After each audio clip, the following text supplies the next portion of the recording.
రాష్ట్రంలో అత్యధిక సాంద్రత అంటే దట్టమైన అడవులు, అటవీ విస్తీర్ణం ఎక్కువగా ఉన్నటువంటి జిల్లాలు ఏమిటంటే తూర్పుగోదావరి అండి. 11,103 అండి, 3.32 చదరపు కిలోమీటర్లు. తర్వాత పశ్చిమ గోదావరి ఉన్నది. రాష్ట్రంలో అధిక మోస్తరు సాంద్రత గల అంటే మధ్యస్థ దట్టమైనటువంటి అడవులు, అటవీ విస్తీర్ణం కలిగిన జిల్లాలు కడప, తూర్పుగోదావరి, విశాఖపట్నం, ప్రకాశం.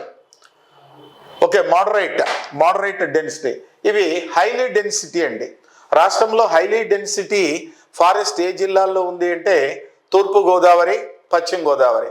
మోడరేట్ డెన్సిటీ, ఈ మోడరేట్ డెన్సిటీ ఏంటంటే కడప, తూర్పుగోదావరి, విశాఖపట్నం, ప్రకాశం జిల్లాలు ఉన్నాయి. ఇది యాజ్ ఇట్ ఈస్గా మనకు సోషో ఎకనామిక్ సర్వేలో ఉంది. దాన్ని కూడా మనం ఇక్కడ మీకు ప్రజెంట్ చెప్తాను తీపిచ్చి